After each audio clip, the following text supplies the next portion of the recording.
اردو خبر کے معزز دوستوں، میں ہوں محمد اشفاق اور آپ تمام دیکھنے اور سننے والوں کو السلام علیکم۔ ناظرین محترم، آج ہم رمضان المبارک کے فضائل کے بارے میں بات کریں گے۔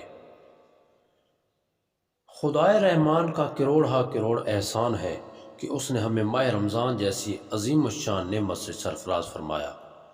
ماہ رمضان کے فیضان کے کیا کہنے، اس کی تو ہر گھڑی رحمت بھری ہے۔ اس مہینے میں اجر و ثواب بہت ہی بڑھ جاتا ہے۔ نفل کا ثواب فرض کے برابر اور فرض کا ثواب 70 گنا کر دیا جاتا ہے، بلکہ اس مہینے میں تو روزہ دار کا سونا بھی عبادت میں شمار کیا جاتا ہے۔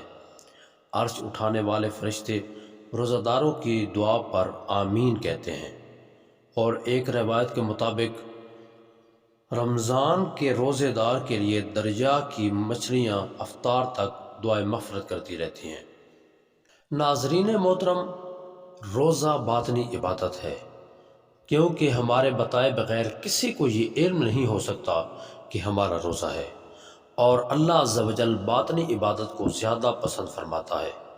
ایک حدیث پاک کے مطابق روزہ عبادت کا دروازہ ہے۔ اس مبارک مہینہ کی ایک خصوصیت یہ بھی ہے کہ اللہ عز و جل نے اس میں قرآن پاک نازل فرمایا ہے۔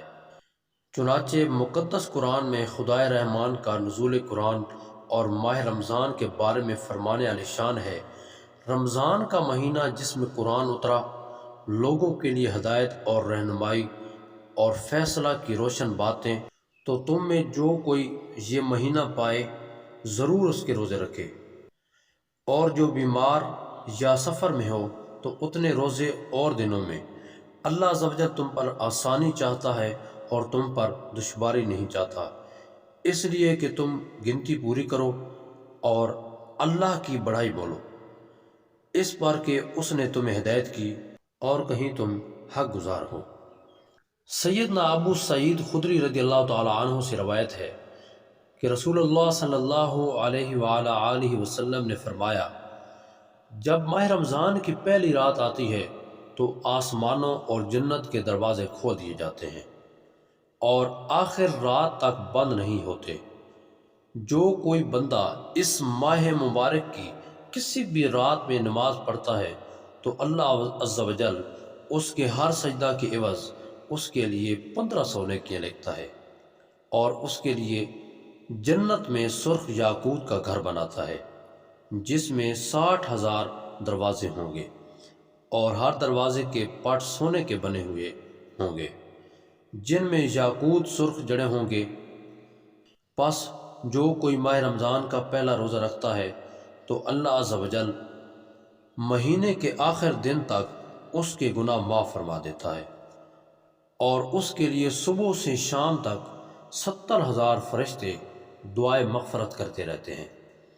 رات اور دن میں جب بھی وہ سجدہ کرتا ہے، اس ہر سجدہ کے عوض اسے جنت میں ایک ایسا درخت عطا کیا جاتا ہے کہ اس کے سائے میں گھوڑے سوار 500 برس تک چلتا رہے۔ حضرت سیدنا جابر بن عبداللہ رضی اللہ تعالی عنہ سے روایت ہے کہ رسول اللہ صلی اللہ علیہ وسلم نے فرمایا: میری امت کو ماہ رمضان میں 5 چیزیں ایسی عطا کی گئیں جو مجھ سے پہلے کسی نبی کو نہ ملی۔ پہلی یہ کہ جب رمضان المبارک کی پہلی رات ہوتی ہے تو اللہ عز و جل ان کی طرف رحمت کی نظر فرماتا ہے، اور جس کی طرف اللہ نظر رحمت فرمائے اسے کبھی بھی عذاب نہ دے گا۔ دوسری یہ کہ شام کے وقت اس کے منہ کی بو جو بھوک کی وجہ سے ہوتی ہے، اللہ عز و جل کے نزدیک مشک کی خوشبو سے بھی زیادہ بہتر ہے۔ تیسرے یہ کہ فرشتے ہر رات اور دن ان کے لیے مغفرت کی دعائیں کرتے رہتے ہیں۔ چوتھے یہ کہ اللہ تعالیٰ جنت کو حکم دیتے ہوئے ارشاد فرماتا ہے: میرے نیک بندوں کے لیے مزین یعنی آراستہ ہو جا، ان قریب وہ دنیا کی مشقت سے میرے گھر اور کرم میں راحت پائیں گے۔ پانچواں یہ کہ جب ماہ رمضان کی آخری رات آتی ہے تو اللہ عز و جل سب کی مغفرت فرما دیتا ہے۔ قوم میں سے ایک شخص کھڑا ہوا اور عرض کی: یا رسول اللہ صلی اللہ علیہ وآلہ وسلم، کیا یہ لیلۃ القدر ہے؟ ارشاد فرمایا: نہیں، کیا تم نہیں دیکھتے کہ مزدور جب اپنے کاموں سے فارغ ہو جاتے ہیں تو انہیں اجرت دی جاتی ہے؟